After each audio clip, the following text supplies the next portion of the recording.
जय हिंद दोस्तों, नमस्कार। कैसे हैं आप सब लोग? आशा करता हूँ बहुत अच्छी होगी। मैं विष्णु आपका हार्दिक स्वागत करता हूँ। दोस्तों, थंबनेल पर ऐसे ही नहीं लिखा रखा है, कुछ तो बात होगा ना जो ये लिखा है मजाक से हटके। यूट्यूब पर पहली बार ये देखोगे ना तो आपको पता लगेगा। हाँ सर, बिल्कुल पहली बार ही ऐसा पढ़ा है। इससे पहले ऐसे कोई किसी ने नहीं पढ़ाया था। पूरा मैपिंग से एक्सप्लेन करा देंगे ताकि समझने में आसानी होगा। और इसका पार्ट 1 हम करा चुके हैं, ये पार्ट 2 है। पार्ट 1 में हमने नदियों के बारे में, पर्वतों के बारे में, झीलों के बारे में, एशिया कॉन्टिनेंट का पढ़ चुके हैं। और आज हम मरुस्थल के बारे में, कोई कृषि के बारे में, कोई जलवायु के बारे में, और जो महत्वपूर्ण देश हैं उनसे संबंधित जो प्रश्न आते हैं हमारे एग्जाम में वो है। आप देखोगे तो आप देखते रह जाओगे। इस प्रकार से मैंने इसको डिजाइन किया है, बहुत मजा आने वाला है। ठीक है, ये लिखा है और ये पीडीएफ भी आपको प्रोवाइड कराया जाएगा। पीडीएफ कहां से मिलेगा? तो टेलीग्राम पर सर्च करना है आपको, GSY विष्णु सर। कहां पर सर्च करना है आपको?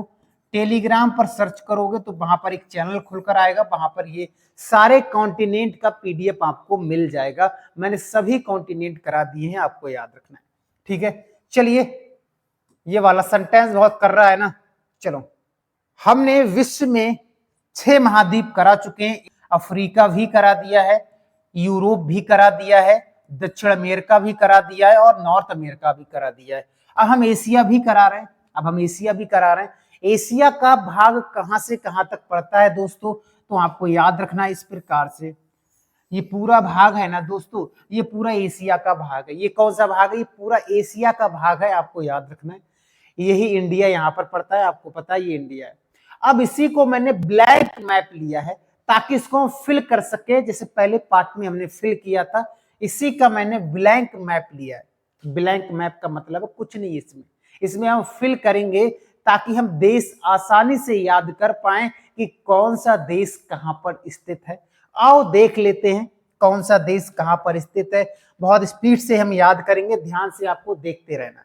थोड़ा सा जूम कर लेते हैं, रूस काट देते हैं ऊपर से। ठीक है, थोड़ा जूम कर लेते हैं, रूस को काट देते हैं। चलिए देख लेते हैं कहां से स्टार्ट करेंगे। हम इंडिया से स्टार्ट करेंगे। ये है इंडिया। ये क्या है? इंडिया। पिछली क्लास में इसको मैं बहुत शानदार तरीके से मैंने बता चुका हूं। एक एक देश का नाम भी मैंने वहां पर एक्सप्लेन किया है, लिखा है। बस केवल आपको याद रखना है।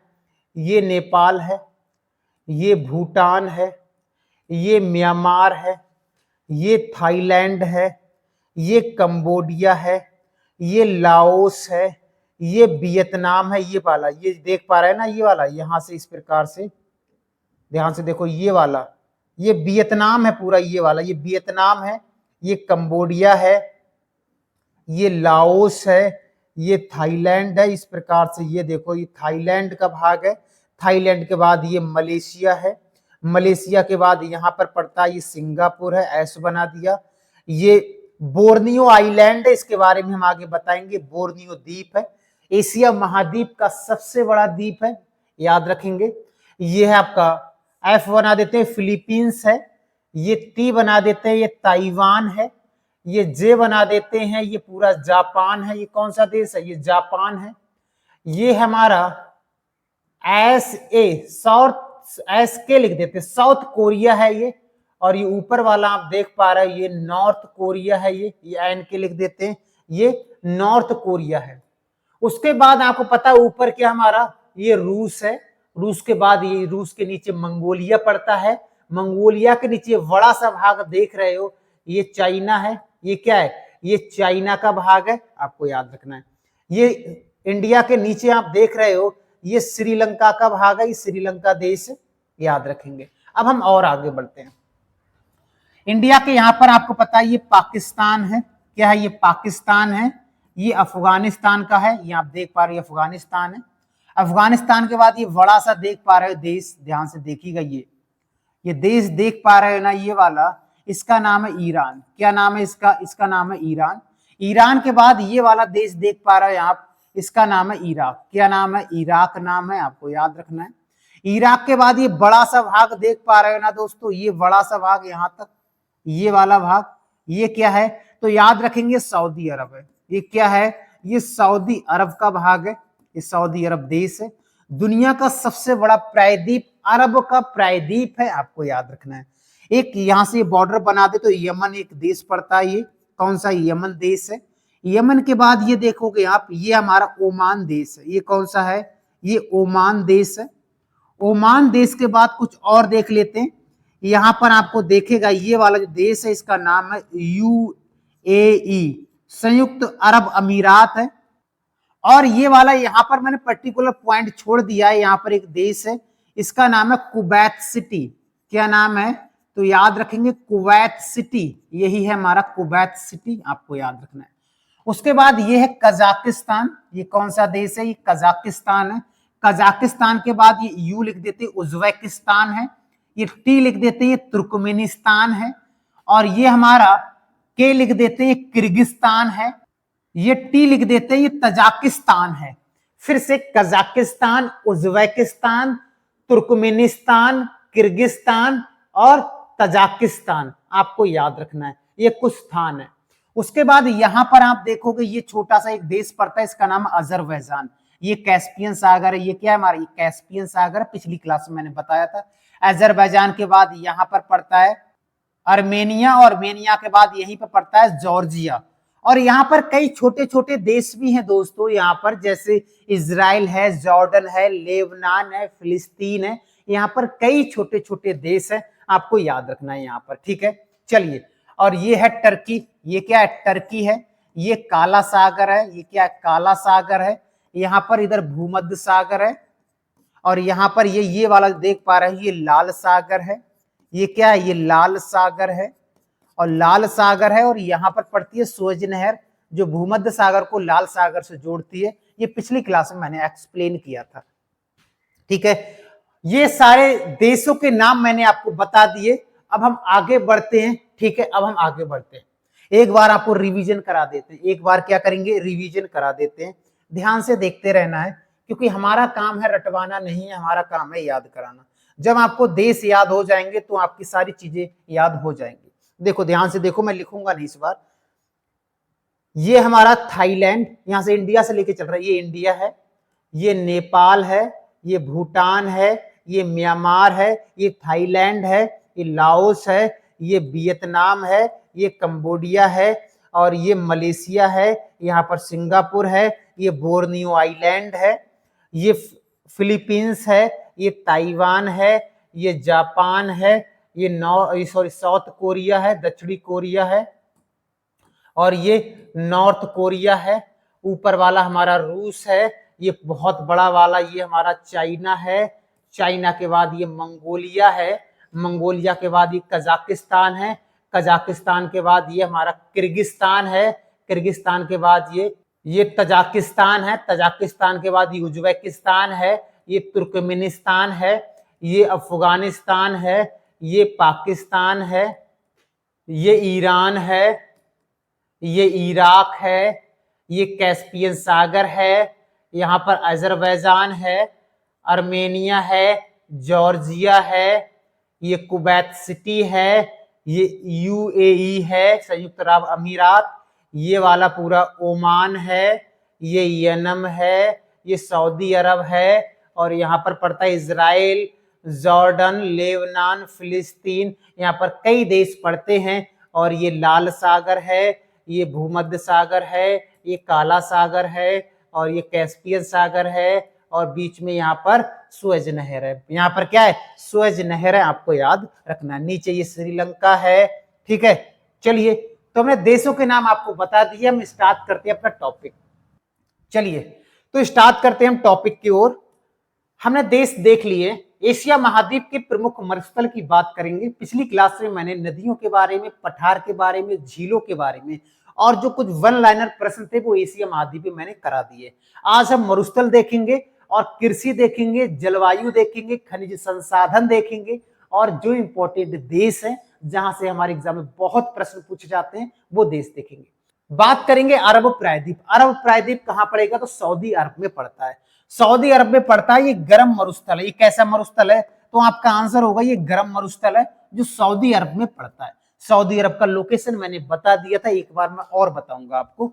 इसको दो भागों में बांटा गया है, रूब अल खाली और रूब अल नफद, ये बालू निर्मित मरुस्थल है, पूरा रेगिस्तान ही रेगिस्तान है। अगर आपसे कोई कहे मरुस्थल क्या है, तो आप कहना मरु, मरु माने मरा हुआ स्थल, मरा हुआ स्थल का मतलब रेगिस्तान है, उसमें कोई कृषि विरसी का कोई सिस्टम नहीं है, कृषि विरसी नहीं हो सकती वहां पर। तो रूब अल खाली और रूब अल नफद कहाँ के प्रमुख मरुस्थल है, तो आपका आंसर होगा सऊदी अरब के प्रमुख मरुस्थल है। लोकेशन मैं आपको बताऊंगा, ठीक है। ईरान के मरुस्थल की बात करेंगे तो ईरान के भी मरुस्थल है, वो गर्म मरुस्थल है जो ईरान में पड़ते हैं, और इनको भी दो भागों में बांटा गया है। इसके भी दो भाग हैं, जैसे अरब के हैं ऐसे इसके भाग हैं। दस्त ए काविर है एक, और एक का नाम है दस्त ए लुट। दस्त का मतलब अगर देखा जाए ईरानी भाषी में या पारसी भाषा में देखा जाए, इसका अर्थ क्या है दस्त का, तो इसका अर्थ होता है मैदान। क्या होता है? मैदान, ठीक है। तो दस्त ए काविर और दस्त ए लुट कहाँ के प्रमुख मरुस्थल हैं, तो आपका आंसर होगा ईरान के हैं। और जो काविर वाला है इसको कबीर भी कह देते हैं, इसका ग्रेट साल्ट डेजर्ट के नाम से भी इसको जाना जाता है, आपको याद रखना है, ठीक है। इस मरुस्थल में जो चलने वाली हवाएं होती हैं उसको सिस्टर कहते हैं। क्या कहते हैं? सिस्टर के नाम से जाना जाता है। या हम ये भी कह सकते हैं इसको 120 दिन की हवा कहते हैं। यानी 120 दिन का मतलब पता है आपको, ये 4 महीने हवा चलती है, जिसका नाम है सिस्टर। तो प्रश्न आएगा ईरान के जो मरुस्थल में चलने वाली हवाओं का नाम क्या है, तो सिस्टर है, आपको याद रखना है। एक है काराकुम मरुस्थल, ये तुर्कमेनिस्तान में स्थित है, और एक काली रेत का मरुस्थल है। कारा का मतलब होता है, कारा का मतलब होता है क्या? काली। क्या होता है? काली, याद रखेंगे। अब मैं इनका लोकेशन मैं आपको बता दूं ना, चलो इनका लोकेशन मैं आपको बता देता हूं। चलिए यहां पर बता देते हैं। सबसे पहले मैंने देखा था अरब के, ये देखो मैंने सऊदी अरब का देश बताया था आपको, यहाँ पर छोटा सा मैप है लेकिन कोई नहीं समझने के लिए। तो यहाँ पर है रूब अल नफद, एन लिख देते हैं, और यहाँ पर है रूब अल खाली, या के लिख लेते हैं।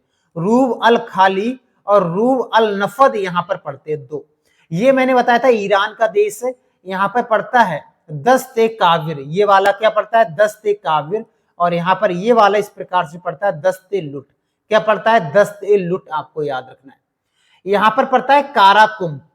काराकुम तुर्कमेनिस्तान में पड़ता है। क्या? काराकुम, ये तुर्कमेनिस्तान ही तो है जो कैस्पियन सागर से अपना मुहाना बनाता है, हाँ या ना? है ना? ये है कौन सा? ये है काराकुम। उसके बाद आगे बढ़ते हैं, ठीक है। तो हमने 3 देख लिए, आगे बढ़ते हैं। उसके बाद है किजिलकुम मरुस्थल, तकला मकान मरुस्थल, गोबी मरुस्थल और नेगेम मरुस्थल। ये कहां पर पड़ते हैं, इनका लोकेशन मैं आपको बता देता हूं, पहले इसको देख लेते हैं। किजिलकुम उज्बेकिस्तान में स्थित है, और आमू दरिया और सिर दरिया नदिया के दुआब में पड़ता है। यानी 2 नदियां हैं, एक ये है और एक ये है। इसके बीच का जो क्षेत्र होता है उसको दुआब कहते हैं। 2 नदियों के बीच के क्षेत्र को क्या कहते हैं? दुआब कहते हैं। जब हम नदियां कर रहे थे तो मैंने कहा था आमू दरिया और सिर दरिया जो नदियां हैं, ये कहां पर? अरल सागर में अपना मुहाना बनाती हैं। जब हमने नदियां किया था तो मैंने बहुत अच्छे से एक्सप्लेन किया था पिछली क्लास में। एक है तकला मकान मरुस्थल, ये चीन का सबसे बड़ा मरुस्थल है जिसका नाम है तकला मकान मरुस्थल। और एक है गोबी मरुस्थल, ये मंगोलिया में इसका सबसे ज्यादा भाग पड़ता है। इसका कुछ भाग चाइना में पड़ता है, इसका नाम है गोबी डेजर्ट, आपको याद रखना है। एक ठंडा मरुस्थल है, एशिया का सबसे बड़ा मरुस्थल है जिसका नाम है गोबी मरुस्थल। और वैसे पूछा जाएगा दुनिया का सबसे बड़ा मरुस्थल क्या है, यहाँ पर कुछ प्रश्न और बता देते हैं। यहाँ पर प्रश्न आएगा दुनिया का सबसे बड़ा मरुस्थल पूछा जाए, और ये नहीं पूछा कि गर्म या ठंडा, ये नहीं पूछा। तो मैं आपको बता देता हूं एक चीज और, अगर ठंडा पूछा जाए तो हो जाएगा अंटार्कटिका, दुनिया का सबसे बड़ा। और दूसरे नंबर पर है आर्कटिक। क्या है? आर्कटिक, ये ठंडे हैं। आर्कटिक, आर्कटिक, आर्कटिक, ठीक है, ये ठंडे हैं। आर्कटिक सागर या आर्कटिक मरुस्थल भी कह सकते हैं। ये दुनिया के सबसे ठंडे डेजर्ट है, इसका नाम है अंटार्कटिका और आर्कटिक। अगर यहीं पर पूछे दुनिया का सबसे गर्म मरुस्थल का नाम क्या है, तो आ जाएगा सहारा। क्या आ जाएगा? सहारा आ जाएगा। ये प्रश्न कई बार आते हैं और कहीं ना कहीं गलत हो जाते हैं। दुनिया का सबसे बड़ा ठंडा आ जाएगा तो अंटार्कटिका नंबर 1 पर है, नंबर 2 पर आर्कटिक मरुस्थल और नंबर 3 पर है सहारा मरुस्थल, आपको याद रखना है। तो ये एशिया महाद्वीप का सबसे बड़ा मरुस्थल का नाम क्या है? तो आपका सही आंसर हो जाएगा गोबी मरुस्थल हो जाएगा। एक है नेगेव मरुस्थल, इजराइल का सबसे बड़ा मरुस्थल का नाम क्या है? नेगेव मरुस्थल है। इनका लोकेशन मैं आपको बता देता हूं। चलिए देखो, ये रूव अल नफद है, ये रूव अल खाली है, अरब में पढ़ते हैं। और ये वाला कौन सा? दस्ते कबीर और दस्ते लुट बताया था। ये काराकुम बताया था तुर्कमेनिस्तान में। उज्बेकिस्तान में यहां पर एक मरुस्थल है जिसका नाम अभी हमने बताया था किजिलकुम। क्या है? किजिलकुम ये है मरुस्थल है। तकला मकान मरुस्थल यहां पर पड़ता है। ये तकला मकान मरुस्थल है जो चाइना में पड़ता है। तकला मकान मरुस्थल है ये। उसके बाद यहां पर पड़ता है जिसका नाम है क्या? Gobi desert. ये क्या है? ये गोबी डेजर्ट है, गोबी वाला। इसका मैक्सिमम भाग कहां पड़ता है? तो ये मंगोलिया देश मैंने बताया था और ये चाइना है। इसे गोबी डेजर्ट कहते हैं। क्या कहते हैं? और इजराइल में एक छोटा सा पड़ता है नेगेव, यहां पर इजराइल देश पड़ता है, याद रखेंगे। ठीक है, तो हमने देख लिए ना, गोबी, इजराइल वाला, गोबी वाला, तकला मकान वाला, किजिलकुम वाला, ये सब हमने देख लिए और लोकेशन मैंने आपको बता दी। एक है थार डेजर्ट। कौन सा? एक थार डेजर्ट है, एक मंचूरिया का मैदान है। मंचूरिया का मैदान यहां पर पड़ता है, चीन के भाग में सबसे ज्यादा पड़ता है। यहां पर है मंचूरिया। अमूर नदी पिछली क्लास में मैंने बताया था कहां से निकलती है, कैसे जाती है। और अमूर नदी रूस और चाइना का बॉर्डर बनाते हुए निकल जाती है, ये मैंने पिछली क्लास में बताया था। देख लेना, बहुत तगड़ा वीडियो वो वाला। ठीक है, चलिए देखते हैं आगे। थार डेजर्ट कहां पर है? तो थार डेजर्ट पड़ता है दोस्तों यहां पर। ये है थार डेजर्ट। थार डेजर्ट का भारत और पाकिस्तान में इसका विस्तार है। थार डेजर्ट का कहां पर है? भारत और पाकिस्तान में इसका विस्तार है। और ये भारत का सबसे बड़ा डेजर्ट है थार डेजर्ट। और दुनिया का सबसे घनत्व वाला, जन घनत्व वाला मरुस्थल क्या है? यानी सबसे ज्यादा लोग किस मरुस्थल में रहते हैं पूरी दुनिया में? तो थार हो जाएगा। तो कौन सा हो जाएगा? थार हो जाएगा, ये याद रखना। जन घनत्व वाला मरुस्थल है, आपको याद रखना है। मंचूरिया का मैदान चाइना में पड़ता है और इसकी सहायक नदी है आमूर नदी, यहां पर याद रखेंगे। ठीक है, आमूर नदी, इसके बारे में मैंने आपको बताया था। चलिए, तो प्रश्न आएगा मंचूरिया का मैदान कहां है, तो आप बहुत अच्छे से एक्सप्लेन कर पाओगे। चलिए बढ़ते हैं। उसके बाद एशिया महाद्वीप की कुछ जनजाति हैं, यहां से हमारे एग्जाम में बहुत प्रश्न पूछे जाते हैं। जो बहुत इंपॉर्टेंट जनजातियां हैं उनको मैं लेकर आया हूं आपके समक्ष। देखोगे तो आप भी धुआं धुआं हो जाओगे। यूकाधिर या इनयुत जनजाति है ये ठंडे प्रांतों में रहती है, साइबेरिया में रहने वाली है। लेकिन इसी को अगर कहा जाए कनाडा और अलास्का और ग्रीनलैंड में क्या कहते हैं? अलास्का, कनाडा और ग्रीनलैंड में क्या कहते हैं? तो आपका आंसर होगा एस्किमो जनजाति कहते हैं भाई। एस्किमो का मतलब है बर्फ के घरों में रहते हैं। और कुत्तों का, जो कुत्ते होते हैं पालतू, उनको रेंडियर कहा जाता है। और स्लेप गाड़ी से वो चलते रहते हैं, आपको याद रखना है। एस्किमो का मतलब है कच्चा मांस खाने वाले को एस्किमो कहा जाता है। और इनके जो मकान होते हैं बर्फ के गुंबदकार, उसको इग्लू कहा जाता है। और इनका जो पालतू पशु होता है उसे रेंडियर कहा जाता है। रेंडियर नामक कुत्ते होते हैं वो। और स्लेप गाड़ी, उसमें कोई पहिए नहीं होते, खिसकने वाला होता है, कि बर्फ ही बर्फ है तो बर्फ पे ऐसे ऊपर गाड़ी है और खिसकते हुए निकल गए, है ना। तो होगा स्लेप गाड़ी। कहा जाता है किसको? एस्किमो को ही साइबेरिया में यूकादुर या इनयुक्त जनजाति कहा जाता है, आपको याद रखना है ना। ये बर्फ के मकानों में रहते हैं, बर्फ ही बर्फ होता है यहाँ पर। एक है सेमांग जनजाति, मलेशिया और इंडोनेशिया में पाई जाने वाली प्रमुख जनजाति है सेमांग जनजाति। मलेशिया कहां है, इंडोनेशिया कहां है, मैं आपको बता चुका हूं। सकाई जनजाति मलेशिया में निवास करती है। मलेशिया कहां है, मैंने आपको बताया था। बेद्दा जनजाति श्रीलंका में निवास करती है। एनु या आइन जनजाति जापान में निवास करती है। और तार तार जनजाति साइबेरिया में निवास करती है। तार तार भी और यूकाधिर वाली दोनों याद रखेंगे। तो ये प्रमुख जनजातियां, मिलान करने को आ जाएगा दोस्तों, तो दोस्तों मजा आ जाएगा, हम कर पाएंगे, याद रखेंगे। नेक्स्ट बढ़ते हैं। उसके बाद जलवायु और वनस्पति से आने वाले कुछ प्रश्न हैं एशिया महाद्वीप से, आओ देख लेते हैं। पहला प्रश्न तो यही है कि विश्व में या दुनिया में सबसे अधिक बारिश कहाँ होती है, तो आपका सही आंसर हो जाएगा मासेराम चेरापूंजी मेघालय में होती है। हाँ ना, बिल्कुल। गारो खासी जयंतियों का नाम आपने सुना होगा। खासी पहाड़ी के पूर्वी ढलानों पर ही है क्या मासेराम, आपको याद रखना है। और ये दक्षिण पश्चिम मानसून से वर्षा करता है और इस मानसून को आगे बढ़ता हुआ मानसून भी कहा जाता है। और भारत में सबसे ज्यादा बारिश करने वाला मानसून ही है दक्षिण पश्चिम मानसून, आपको याद रखना है। ठीक है। और नेक्स्ट है, एशिया के पश्चिमी क्षेत्र में कम वर्षा के कारण शुष्क क्षेत्र रहता है। जो एशिया का पश्चिमी क्षेत्र है, ईरान है, इराक है, सऊदी अरब है, इस क्षेत्र में वर्षा ना के बराबर होती है, इसलिए यहां पर शुष्क क्षेत्र पाए जाते हैं क्योंकि ये पश्चिम में है। हाँ या ना, बिल्कुल। एशिया के उत्तर में बर्फ पड़ने के कारण पृथ्वी का शीत ध्रुव कहा जाता है, क्योंकि एशिया के उत्तर में साइबेरिया है, जिसे हम रूस भी कह सकते हैं। साइबेरिया, तो साइबेरिया में क्या होता है, उत्तरी छोर पर बर्फ ही बर्फ गिरता है। क्या होता है, बर्फ ही बर्फ गिरता है, जिस कारण से पृथ्वी का शीत मरुस्थल कहा जाता है या शीत ध्रुव कहा जाता है, आपको याद रखना है। विश्व का सबसे ठंडा अगर स्थान अगर कोई पूछेगा तो क्या है, तो साइबेरिया में है। बर्खोयास्क सबसे ठंडा स्थान माना जाता है साइबेरिया का, बर्खोयास्क, आपको याद रखना है। एशिया के उत्तर में भाग में टुंड्रा वनस्पति के रूप में पाई जाती है। ये टुंड्रा क्या है, टुंड्रा का मतलब ये बर्फ के क्षेत्र में पाई जाएगी। जहां पर बर्फ होगा वहां पर टुंड्रा वनस्पति पाई जाएगी, बस इतना समझो आप।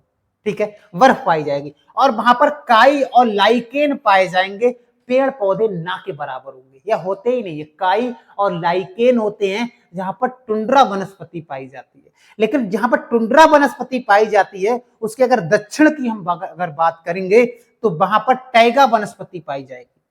इसके दक्षिण में, इसको एक्सप्लेन कर देता हूं मैं थोड़ा सा। देखो, ये वाला जो क्षेत्र है दोस्तों, यहाँ पर एस्किमो जनजाति या यूकाधिर जनजाति पाई जाती है। मैंने कहा था यहाँ पर बर्फ पड़ने के कारण इसे पृथ्वी का ध्रुव या एशिया का ध्रुव भी कहा जाता है, ये भी मैंने कहा था। और हमने अभी पढ़ा था, और हमने यहाँ पर पढ़ा था कि यहाँ पर कौन सी टुंड्रा वनस्पति पाई जाती है, कौन सी टुंड्रा। तो टुंड्रा के नीचे यहाँ पर, टुंड्रा के दक्षिण में यहाँ पर किस प्रकार की वनस्पति पाई जाती है, टैगा प्रकार की वनस्पति पाई जाती है।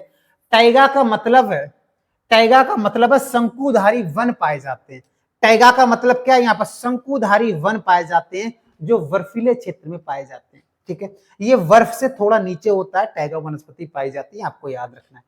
और जब हम भारत की वनस्पति पढ़ा रहे थे तो वहां पर मैंने टैगा क्या है और ये टुंड्रा क्या है, ये सारा कुछ मैंने एक्सप्लेन किया था। चलिए नेक्स्ट बढ़ते हैं, बात करेंगे स्थानांतरित कृषि की। किसकी बात करेंगे, स्थानांतरित कृषि भारत में भी होती है, इसे झूमिंग कृषि के नाम से जानते हैं।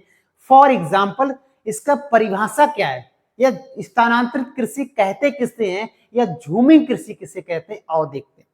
जैसे मान लेते हैं ये पेड़ पौधे हैं, ये क्या है, एक जंगल है, इसको जंगल को काट दिया, काटने के बाद ऐसे जुताई कर दी, जुताई करने के बाद यहाँ पर खेती करना स्टार्ट कर दिया। खेती करना स्टार्ट करने के बाद जब लगा इसकी उपजाऊ क्षमता कम हो गई है, क्या हो गया है, उपजाऊ क्षमता कम हो गई है, उपजाऊ क्षमता कम हो गई है, तो क्या करेंगे, इस जगह को छोड़ देंगे। फिर क्या करेंगे, इधर के पेड़ पौधे काटना स्टार्ट कर देंगे, इसको भी इसी प्रकार का समतल करेंगे और यहां भी कृषि करेंगे। और एक दिन इसको भी छोड़ देंगे, यहाँ की जो उपजाऊ क्षमता होती है वो खत्म हो जाएगी, खाद वाद तो लगाते नहीं ये लोग। फिर इसको छोड़कर फिर यहाँ, यानी यहां से वहां टहलते रहते हैं, यहां से वहां घूमते रहते हैं। झूम बराबर झूम, आज इधर झूम लिए कल उधर झूम लिए, यही है झूमी कृषि। आज यहां पर करेंगे कल यहां पर करेंगे, कल का मतलब है साल 2 साल 5 साल, ठीक है ना। 2 साल बाद यहां करेंगे, 4 साल बाद इधर करेंगे, 5 साल बाद इधर करेंगे, उसके बाद कहीं और चले जाएंगे। यही है स्थानांतरित कृषि या झूमिंग कृषि। ठीक है, अब इस झूमिंग कृषि या स्थानांतरित कृषि को अलग अलग देशों में अलग अलग नाम से जानते हैं, अलग अलग देशों में अलग अलग नाम से जानते हैं, आपको याद रखना है। जैसे मैंने भारत में भी आपको बताया था, भारत के जो राज्य वहां भी अलग अलग नाम से इनको जाना जाता है, किसको, झूमिंग कृषि को। लादांग कृषि जो होती है उसे मलेशिया में कहा जाता है स्थानांतरित कृषि को। कैजिंग कृषि फिलीपींस में होती है, कैजिंग स्थानांतरित कृषि है, इसके रूप हैं ये, है स्थानांतरित कृषि, अलग अलग देशों में अलग अलग नाम से जानी जाती है। हुमा कृषि इंडोनेशिया में, चेना कृषि श्रीलंका में, तेंगिया कृषि म्यांमार में, तेंगिया कृषि म्यांमार में। तो ये कृषियां हैं, ये मिलान करने को आएंगी दोस्तों, आपको याद रखना है। ठीक है, नेक्स्ट बढ़ते हैं। उसके बाद हम याद रखेंगे एशिया के प्रमुख देश और उनकी विशेषताओं के बारे में। बहुत इंपॉर्टेंट है ये। एक देश ले लेंगे और उसके बारे में सारे नटबोल्ट ढीला कर देंगे, जितने भी प्रश्न बनेंगे तो वो सब इसमें समाहित होगा। कोई और किताब और नोट्स और कहीं से पढ़ने की जरूरत नहीं पड़ेगी। आप कहोगे सर आप ऐसे ही क्यों कह देते हो?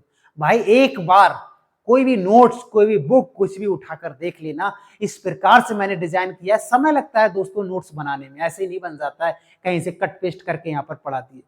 आप देखोगे तो आप प्रत्येक किताब में मिलेगा, सबका निचोड़ है ये। ठीक है, बहुत शानदार तरीके से मैंने इसको डिजाइन किया है। तो एक एक देश के बारे में हम बढ़ने वाले हैं। सबसे पहले देश पढ़ेंगे जापान। किसको पढ़ेंगे? जापान। जापान का लोकेशन क्या है एक बार मैं आपको बता देता हूं। देखो जापान है ये वाला, ये आप देख पा रहे हो ना, ये प्रशांत महासागर में ये जापान है।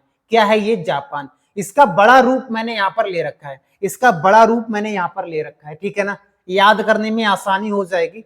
चलिए, जापान, इसे उगते हुए सूर्य का देश भी कहते हैं। किसे? जापान को।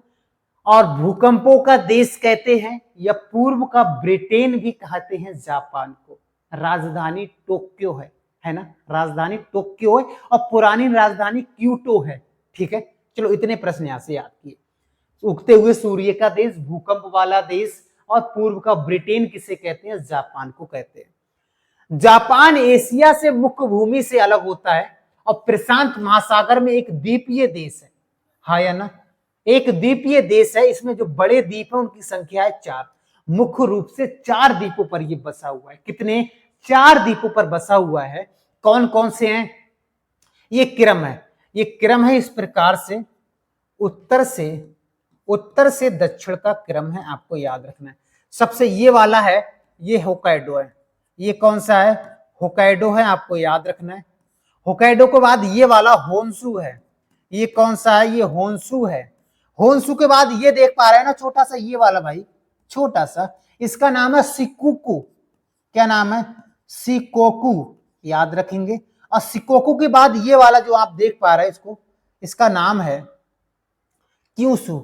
इसका नाम क्या है? इसका नाम है क्यूशु, आपको याद रखना है। तो हमने 4 देखे, होकाइडो, होन्शु, शिकोकू और क्यूशु। अगर हम यहीं पर ये कहें बताओ क्षेत्रफल के हिसाब से बता दो भाई, सबसे बड़ा और छोटा कौन सा है? तो सबसे बड़ा है ये, पहला नंबर पर ये है, दूसरे नंबर पर ये है, और तीसरे नंबर पर ये है, और चौथे नंबर पर ये है। ये क्षेत्रफल के अनुसार हो गए। कभी क्षेत्रफल के अनुसार भी पूछ लेगा तो भी हम लगा पाएंगे। हाँ या ना?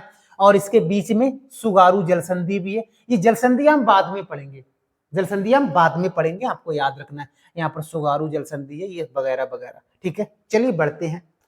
क्षेत्रफल की दृष्टि से सबसे बड़ा द्वीप है, मैंने बताया था क्षेत्रफल की दृष्टि से ये सबसे बड़ा द्वीप है। एक जगह पड़ती है फोसा मैनगा। कौन सा? फोसा मैनगा एक जगह पड़ती है जापान में, जो जापान का ज्वालामुखी क्षेत्र पड़ता है। तो प्रश्न आएगा ज्वालामुखी क्षेत्र जापान का कौन सा? तो फोसा मैग्ना है, आपको याद रखना है। एक जगह है सियोगु परफेक्चर। सियोगु परफेक्चर चाय उत्पादन के लिए बहुत प्रसिद्ध है। ये कहां पर पड़ता है? तो आपका सही आंसर होगा ये होन्शु द्वीप में पड़ता है, आपको याद रखना है। ठीक है, और नेक्स्ट है कि जापान की सबसे लंबी नदी का नाम क्या है? तो आपका आंसर होगा शिनोना नदी है भाई। वो कहां बहती है? होन्शु आइलैंड में ही बहती है, आपको याद रखना है। ठीक है, तो कुछ फैक्ट हमने यहाँ पर देख लिए। उसके बाद होन्शु से और भी कई सारे प्रश्न आते हैं। जापान में 3 औद्योगिक प्रदेश होन्शु आइलैंड पर स्थित हैं। कितने हैं? 3 है यहाँ पर। नंबर 1 पर है टोक्यो, ये जगह यहां पड़ती है। नंबर 1 हमारा यहां पर है, नंबर 2 यहां पर है, और नंबर 3 ये है। ठीक है, यही नंबर 3 मैंने यहां पर लिख रखे हैं। नंबर 1 पर है टोक्यो याकोहामा औद्योगिक प्रदेश, इसको क्योटो हैनन का मैदान भी कहते हैं, यहीं पर पड़ता है क्योटो, याद रखेंगे। जहां पर ये मैंने गोला बनाया है यहीं पर है। ये लौह इस्पात व मोटर उद्योग के लिए बहुत प्रसिद्ध है, नंबर 1 वाला याद रखेंगे। इसका प्रमुख केंद्र कौन कौन से हैं? कावासाकी और सुजुकी। आपको पता कावासाकी का गाड़ी कितना चला था, सुजुकी का गाड़ी कितना चला था, ये कहां की कंपनियां थी? ये जापान की ही कंपनियां थी, आपको याद रखना है। दूसरा है नगोया औद्योगिक प्रदेश। नगोया जहां 2 लिखा है वो यहीं पर है। ये मोटर गाड़ी के लिए बहुत इंपॉर्टेंट है, जिसे जापान का डेंड्राइट कहा जाता है, आपको याद रखना है। तीसरा है कोबो ओसाका। ये तीसरा मैंने बनाया, कोबो ओसाका औद्योगिक प्रदेश है। इसे किनाई का मैदान भी कहा जाता है, क्योंकि ये सूती वस्त्र और लौह इस्पात के लिए बहुत प्रसिद्ध है किनाई, आपको याद रखना है। इसका जो प्रमुख केंद्र है वो ओसाका है। क्या है? ओसाका है। आपको इसको पूर्व का मैनचेस्टर भी कहा जाता है, क्योंकि यहां पर सूती वस्त्रों का भंडार है और बहुत अधिक मात्रा में मिलता है। तो ओसाका तो हमने यहां पर देख लिए। कभी पूछा जाएगा ओसाका कहां पर है, टोक्यो कहां पर है, नगोया कहां पर है, तो आपको आंसर देना है। ठीक है, तो इतने प्रश्न हमको यहां से याद रखने हैं। होन्सु द्वीप में और भी कई सारे प्रश्न हैं। आपको सर कितने पढ़ा रहे हो आजकल। सुसुप्त ज्वालामुखी, ये हमने ज्वालामुखी भी पिछली क्लास में बता दिया था। फ्यूजियामा ज्वालामुखी लोकेशन क्या है मैंने बता दी। राजधानी टोक्यो, मुद्रा येन है। सबसे बड़ी झील का नाम क्या है? तो बीबा है, वो होन्सु में ही पड़ती है। कहां पड़ती है? बीबा, यहीं पर पड़ती है होन्सु आइलैंड में, आपको याद रखना है। ठीक है, जापान के दक्षिण पर जो उष्ण कटिबंधीय तूफान आते हैं, दक्षिणी तट पर जो उष्ण कटिबंधीय तूफान आते हैं उसको टाइफून कहा जाता है। ये प्रश्न आया हुआ है, टाइफून कहा जाता है, आपको याद रखना है। यहाँ के प्रसिद्ध शहर कौन कौन से हैं? तो हिरोशिमा, नगोया, याकोहामा, क्योटो और ओसाका। ये पुरानी राजधानी भी है। हिरोशिमा और नागासाकी, नागासाकी पड़ता है यहाँ पर और हिरोशिमा पड़ता है यहाँ पर। हिरोशिमा और नागासाकी, यही 1945 में परमाणु बम फेंका गया था ना, हिरोशिमा और नागासाकी पर, आपको पता है ना। तो भाई हिरोशिमा यहाँ पर और नागासाकी यहाँ पर है, आपको याद रखना है। ये कौन सा है? ये हिकोइडो है, ये होन्सु है, ये शिकोकू है, ये क्यूसु है। होकाइडो, होन्सु, शिकोकू और क्यूसु, याद रखेंगे। अब बात करेंगे शिकोकू की। चारों में सबसे छोटा है, छोटा सा भाई, ये देखो बिल्कुल छोटा सा है ना, ये यही है शिकोकू आइलैंड। चलिए क्यूसु की बात करेंगे। ये क्यूसु ये वाला है। ये कौन सा? ये क्यूसु है। इस द्वीप पर 2 औद्योगिक प्रदेश है। कौन कौन से? एक तो नागासाकी है जो लौह इस्पात उद्योग के लिए बहुत प्रसिद्ध है, और दूसरा है यावाटा जो जापान का पीटर्सबर्ग कहा जाता है। जैसे जमशेदपुर भारत में है ना, उसी प्रकार से यहाँ पर यावाटा है, आपको याद रखना है। एक आइलैंड है सेनकाकू, इधर ही पड़ता है सेनकाकू नीचे को, पूर्वी चीन सागर में स्थित है।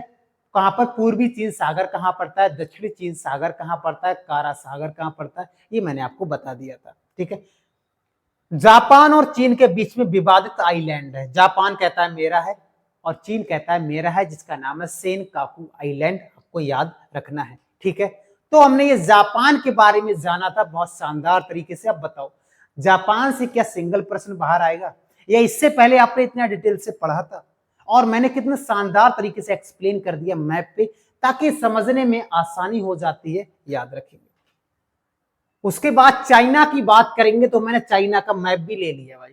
समझाने में जैसा फायदा हो जाएगा मैं वैसे समझाऊंगा आपको, लेकिन आपको भी फुल सपोर्ट करना है भाई। अगर वीडियो तगड़ा लगता हो तो वीडियो को लाइक भी कर दिया करो, चैनल को सब्सक्राइब, कमेंट करके जरूर बताया करो वीडियो कैसा लगा, ताकि और भी लोग जब इसमें जुड़ेंगे ना तो देखेंगे यार मजा आ गया है ना। तो कमेंट जरूर किया करो आप लोग। चलो चाइना के बारे में देखेंगे। तो चाइना का मैप कुछ इस प्रकार का है। आप कहोगे सर ऐसा ही है क्या? एक बार मैं आपको दिखा देता हूँ। ठीक है, देखो देखो ये है चाइना, देखो ये क्या है हमारा, ये चाइना, इसी प्रकार से है ये, इसी प्रकार से मैंने लिया है ना।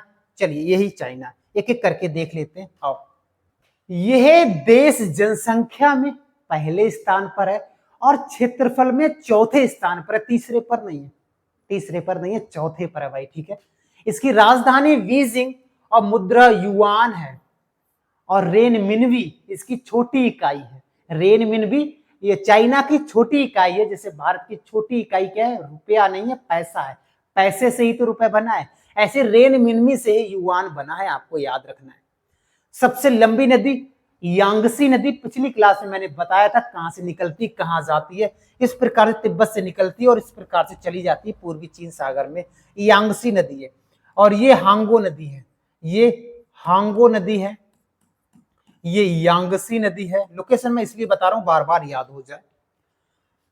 सबसे लंबी झील का नाम क्या है? लोपनोर झील यहां पर पड़ती है। क्या ये लोपनोर झील। चाइना की सबसे लंबी झील या बड़ी झील का नाम क्या है? लोपनोर झील, आपको याद रखना है। सबसे बड़ा मरुस्थल यहां पर पड़ता है, इसका नाम है तकला मकान। क्या है? तकला मकान मरुस्थल कहां पड़ता है? तो चाइना में पड़ता है। चीन का शोक किस नदी को कहते हैं? तो मैंने हांगो नदी को बताया था। इसे येलो रिवर क्यों कहते हैं मैंने एक्सप्लेन किया था पिछली क्लास में। प्रमुख पशु पाड़ा, आपको सिर्फ हर चीज पिछली क्लास में क्यों बताया? क्यों भाई, नदियां मैं करा चुका हूं, झीलें करा चुका हूं, ज्वालामुखी करा चुके हैं, वो पिछली क्लास में कराए। अब बार बार कराएंगे तो समय ज्यादा हो जाएगा, है ना। इसकी भाषा कौन सी है चाइना की? तो मंदारिन है। मंदारिन भी कहते हैं, मंदारिन भी कहते हैं। जो संसार में सबसे ज्यादा बोली जाने वाली भाषा है, इसका नाम मंदारिन या मंदारिन कहते हैं। कुछ प्रश्न आते हैं चीन को लेकर। चीन का प्रथम स्थान उत्पादन में किस किस में? मैंने एक साथ इसको लिखा है कई जगह से नोट करके, और यहां से हमारे एग्जाम में बहुत प्रश्न आते हैं। जैसे चावल में दुनिया में सबसे बड़ा देश कौन सा है? चाइना, उत्पादन की दृष्टि में। उत्पादन में देख रहे हैं हम, ठीक है। गेहूं में चाइना, चीनी में चाइना, सीमेंट में चाइना, सोना में चाइना, सब्जियों में चाइना, टिन में चाइना, रेशम में चाइना, कोयले में चाइना। ये सारों में चाइना फर्स्ट स्थान पर है, आपको याद रखना है। ये सभी में चाइना प्रथम स्थान पर है उत्पादन की दृष्टि से, आपको याद रखना है, ठीक है। नेक्स्ट है कि विश्व की सबसे बड़ी उभरती हुई अर्थव्यवस्था है। आप देखते हो हर चीज चाइना में आ जाता है, चाइनीज माल है ये हर चीज चाइना पहले बना देता है। प्लास्टिक का चावल भी बना दिया है। तो विश्व की सबसे उभरती हुई अर्थव्यवस्था किस देश की है? वो चाइना हो जाएगा। कौन सा हो जाएगा? चाइना हो जाएगा। उसके बाद नेक्स्ट देखते हैं। चाइना में एक है जेचवान बेसिन है। ये चीन का सबसे बड़ा उपजाऊ भाग है और यहाँ पर गेहूं, चावल और चाय के लिए बहुत प्रसिद्ध है, आपको याद रखना है। एक है जुगोरियन बेसिन, जिसका लोकेशन मैं आपको बता देता हूं। ये यहां पर पड़ता है जुगेरियन बेसिन, ये है, ठीक है। अब ये है तो ये लग रहा है ना मध्य एशिया को कनेक्ट करेगा ना करेगा? बिल्कुल करेगा। तो ये लिखा है चीन को मध्य एशिया को जोड़ने वाला प्रवेश द्वार है। मध्य एशिया को जोड़ने वाला प्रवेश द्वार का नाम क्या है? तो आपका आंसर होगा जुगेरियन बेसिन है, ठीक है। सांची और मंचूरिया कोयले और लौह अयस्क के उत्पादन हेतु बहुत प्रसिद्ध है। क्या लोकेशन है? ये मैं आपको बता चुका हूं। और राष्ट्रीय समाचार एजेंसी का नाम है सुनुआ है, सुनुआ, है ना। 1914 ईस्वी में शिमला समझौते में भारत और चीन के बीच में मैकमोहन रेखा का निर्धारण किया गया था। यह भी प्रश्न आपको यहां पर याद रखना है। तिब्बत में स्थित जो कैलाश पर्वत है, तिब्बत में स्थित जो कैलाश पर्वत है, ये ट्रांस हिमालय का भाग है। किसका भाग है? ट्रांस हिमालय का भाग है, आपको याद रखना है। और यहीं से 3 विशाल नदियां निकलती हैं। कौन कौन सी? तो आपको पता है, इधर लिख देता हूं मैं। एक हमारा सिंधु नदी, सिंधु नदी है, ब्रह्मपुत्र नदी है, ब्रह्मपुत्र नदी है, और सतलज नदी है, और सतलज नदी है। ये तीनों नदियां हम ये भी कह सकते हैं ट्रांस हिमालय से निकलती हैं। क्या कह सकते हैं? ट्रांस हिमालय से निकलती हैं। या हम ये कह सकते हैं हिमालय पार की नदियां हैं। क्या कह सकते हैं? हिमालय पार की नदियां हैं। ये हिमालय पार की नदियां हैं, या हिमालय पार से ये निकलती हैं। या हम ये कह सकते हैं ये कैलाश पर्वत और मानसरोवर झील से निकलती हैं। क्या कह सकते हैं? कैलाश पर्वत और मानसरोवर झील से ये तीनों नदियां निकलती हैं, और ये तीनों नदियां पूर्ववर्ती नदियां हैं। क्या है? पूर्ववर्ती नदियां हैं, आपको याद रखना है ये तीनों नदियां, ठीक है। चीन की संसद का नाम है नेशनल पीपल्स कांग्रेस, आपको याद रखना है। तो इतने प्रश्न हमको चाइना से याद रखने हैं। क्या? चाइना से याद रखने। लोकेशन मैंने सब कुछ आपको बता दिया, ठीक है। उसके बाद नेक्स्ट, ताइवान, दक्षिण कोरिया, उत्तर कोरिया कहां पर पड़ता है? मैप में बता देते हैं। ये देश देख पा रहे हो ना, ये ताइवान है। ये क्या है हमारा? ये ताइवान है। ये नीचे वाला दक्षिणी कोरिया है, और ये ऊपर वाला यहाँ पर ये उत्तरी कोरिया है। ठीक है, ये तीनों देश हम अभी देख लेते हैं पहले, उसके बाद हम आगे बढ़ेंगे। ठीक है, चलिए ताइवान की बात करेंगे। राजधानी ताइपे है, मुद्रा है ताइवान डॉलर। कर्क रेखा इसे दो भागों में बांट देती है। जैसे मान लेते हैं ये है ताइवान, इसके बीच से कर्क रेखा गुजर जाती है, तो ऊपर वाला अलग नीचे वाला अलग। और यहाँ पर उलांग किस्म की चाय मिलती है। ये कई बार आया हुआ प्रश्न है, आपको याद रखना है। दक्षिणी कोरिया राजधानी सियोल और मुद्रा कोरियाई वॉन है। राजधानी इनका पूछा जाता है, सियोल किसका राजधानी है। और एक कई बार ये प्रश्न आया हुआ है कि दोनों के बीच में, नॉर्थ कोरिया और साउथ कोरिया के बीच में क्या है, तो आप कहेंगे 38 डिग्री समांतर रेखा है या 38 डिग्री अक्षांश रेखा है। ये भी हम कह सकते हैं 38 डिग्री अक्षांश रेखा किस किस को अलग करती है, तो आपका सही आंसर हो जाएगा उत्तर कोरिया को दक्षिण कोरिया से अलग करती है 38 डिग्री अक्षांश रेखा या समांतर रेखा, आपको याद रखना है। उत्तर कोरिया की राजधानी है प्योंगयांग और मुद्रा है कोरियाई वॉन। ठीक है, और यहां पर राजा रहता है कौन सा वाला, दबंग वाला राजा है, किंग जॉन, है ना। खुद का सब कुछ है, खुद का गूगल, खुद की अर्थव्यवस्था, कोई उसके सामने नहीं बोल सकता। तानाशाही सरकार है, साम्यवादी सरकार है। कहां का, उत्तरी कोरिया का जो राजा है बहुत तगड़ा वाला है ना, तो याद रखेंगे ये। उसके बाद इंडोनेशिया बता देते हैं कहां पर भाई। ठीक है, ये इंडोनेशिया के नीचे आइलैंड है, ये आप देख रहे हैं, इसका नाम है सुमात्रा आइलैंड, उसके नीचे जावा आइलैंड है, और उसके बाद ये बोर्नियो आइलैंड है। ठीक है, इंडोनेशिया का। चलो देख लेते हैं। इंडोनेशिया की राजधानी है नूसंतारा। आप कहोगे सर जकार्ता कहां चली गई, जकार्ता थी लेकिन चेंज कर दिया था, क्योंकि जकार्ता ये कहा जाता है कि कुछ सालों के बाद वो आइलैंड है ना, जो जावा आइलैंड, जावा आइलैंड पर थी ना जकार्ता, तो वो डूब जाएगी। इसके कारण उन्होंने राजधानी चेंज कर दिया, नूसंतारा कर दिया, और इसकी रुपया मुद्रा है। विश्व का सबसे बड़ा द्वीपीय देश है। सबसे ज्यादा द्वीपों का समूह किसके पास में, इंडोनेशिया के पास में है। लगभग 13,000 प्लस द्वीपों का समूह, कहीं कहीं 13,600 मिलेगा, 13,400 मिलेगा, 14,700 भी मिलता है, लेकिन मैंने सीधे लिख दिया 13,000 से प्लस आइलैंडों का एक समूह है, इसलिए इसको द्वीपीय देश कहते हैं। और सबसे बड़ा दुनिया में मुस्लिम कंट्री है जिसका नाम है इंडोनेशिया। ठीक है, और जनसंख्या के मामले में चौथे स्थान पर आता है। विश्व का सबसे बड़ा मुस्लिम है, पुरानी राजधानी जकार्ता थी। रबर उत्पादन में दूसरे स्थान पर है। रबर में पहले पर कौन है, तो थाईलैंड है। पहले पर कौन है, थाईलैंड है। लोकेशन मैं आपको बता चुका हूं। सबसे ऊंची चोटी है पुंचाक जाया, या पुनकाक जाया भी कहते हैं, पुंचाक जाया भी कहते हैं। ये सर्वोच्च चोटी है इंडोनेशिया की, आपको याद रखना है। एशिया महाद्वीप में सबसे ज्यादा जैव विविधता वाला देश है, कौन सा, इंडोनेशिया। बायोडायवर्सिटी कहां पाया जाता है, तो इंडोनेशिया में। कहीं कहीं चाइना भी लिखा हुआ मिलेगा, दूसरे स्थान पर इंडोनेशिया मिलेगा, लेकिन इंडोनेशिया पहले स्थान पर है, ये बिल्कुल सही बात है। सिनकोना का उत्पादन सबसे ज्यादा कहां होता है, जिसे दवाई बनती है ना, सिनकोना से दवाई बनता है ना, किसके लिए बनता है, कमेंट बॉक्स में आप बनाएंगे। इसे सिनकोना से तो दवाई बनता है, और सिनकोना के लिए दुनिया में पहला स्थान किसका, इंडोनेशिया का है, आपको याद रखना है। तो इंडोनेशिया के बारे में इतने फैक्ट हमको याद रखने हैं। ठीक है, इतने फैक्ट हमको याद रखने। इंडोनेशिया का जो सबसे बड़ा आइलैंड है, मैंने कहा था उसका नाम है बोर्नियो आइलैंड। क्या नाम है, बोर्नियो आइलैंड। इसको मैं लोकेशन बना देता हूं, बोर्नियो आइलैंड, ये है बोर्नियो आइलैंड, मैंने ले रखा है। देखो ये पूरा बोर्नियो आइलैंड है।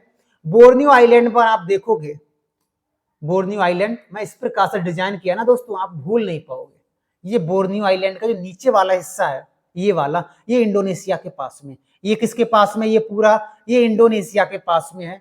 और ये वाला भाग देख पा रहे हो, ये मलेशिया के पास में, लेकिन इतना सा छोड़कर, ये छोड़कर, आप कहोगे ये क्यों छोड़ दे भाई, एक छोटा सा देश है, इसका नाम है ब्रुनेई। और ब्रुनेई सबसे बड़ा सुल्तान, पैसे वाला सुल्तान है। प्लेन सोने का, खाट सोने का, कपड़े सोने के, गाय सोने की, और सबसे बड़ा गाड़ियां हैं इसके पास में, 400, 800, 1000 गाड़ियां इसके पास में, और तगड़ी तगड़ी वाली। तो ये सबसे अमीर सुल्तान माना जाता है ब्रुनेई का, आपको याद रखना। ब्रुनेई कहां पड़ता है, छोटा सा है, बाकी ये मलेशिया का हिस्सा है, और इससे पहले आपको नहीं पता होगा। ये पता होगा ये बोर्नियो आइलैंड है, इस पर इंडोनेशिया है, मलेशिया, लेकिन ये नहीं देखा होगा कि ब्रुनेई कितने बीच में। ठीक है, तो याद रखेंगे ब्रुनेई आइलैंड है, ये नीचे वाला हमारा इंडोनेशिया के पास में है, ये मलेशिया के पास में है, और ये वाला ब्रुनेई एक छोटा सा देश है। चलो अब हम ब्रुनेई के बारे में जानते हैं।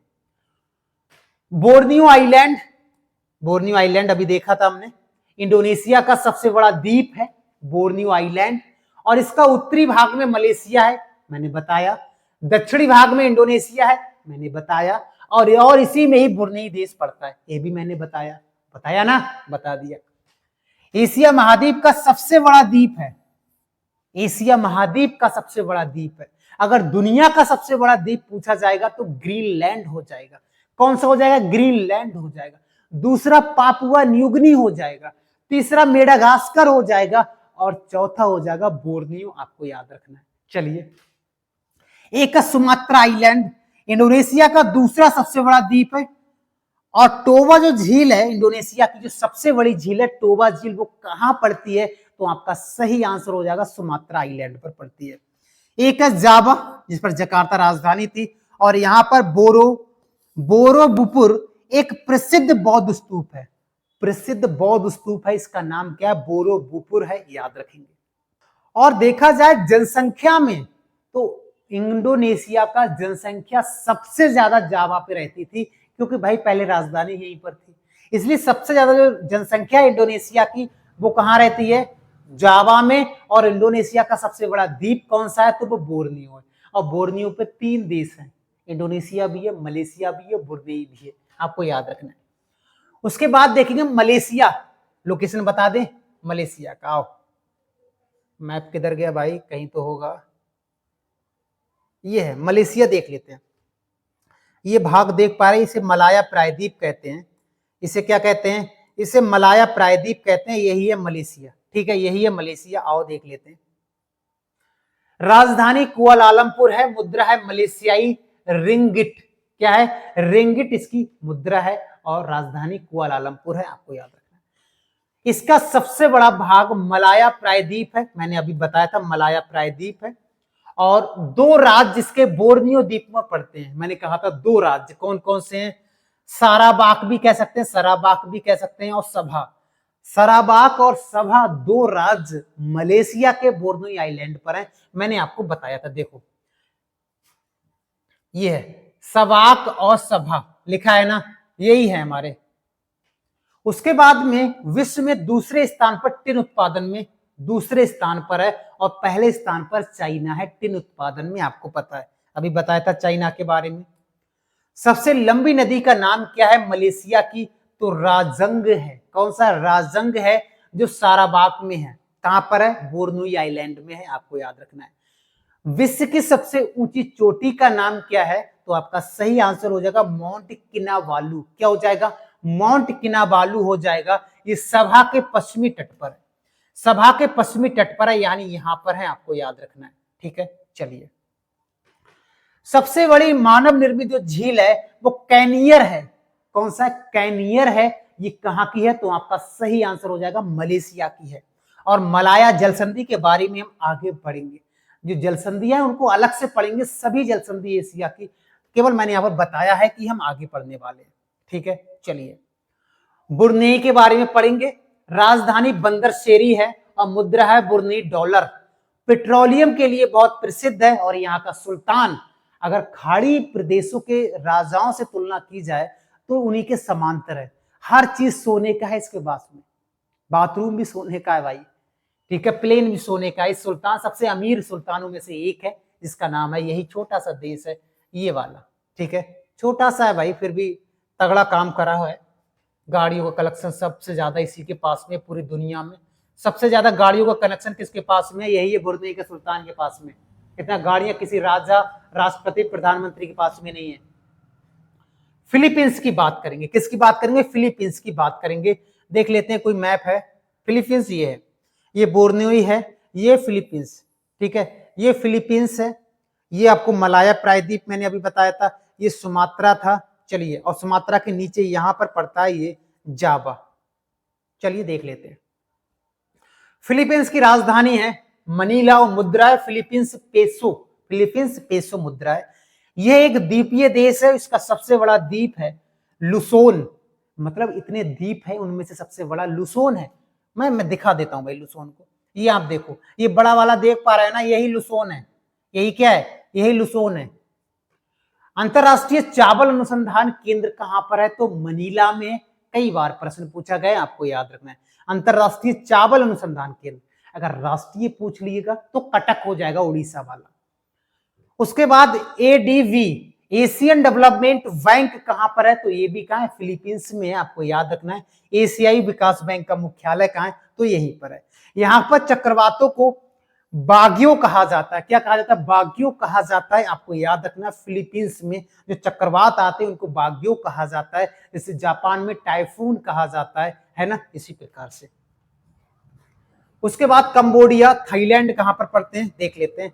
देखो ये वाला है, ये कंबोडिया देश है, ये क्या है, कंबोडिया है, और ये थाईलैंड है। ये देखो इस प्रकार से है, ये थाईलैंड, ये बहुत बड़ा सा, ये बड़ा सा ये थाईलैंड है। देखो भाई ये थाईलैंड है, और वियतनाम ये वाला, कलर चेंज कर लेते ताकि पता लग जाएगा। वियतनाम ये वाला आप देख रहे हो भाई, टेढ़ा है पर मेरा है, ये है वियतनाम, ये वाला वियतनाम है।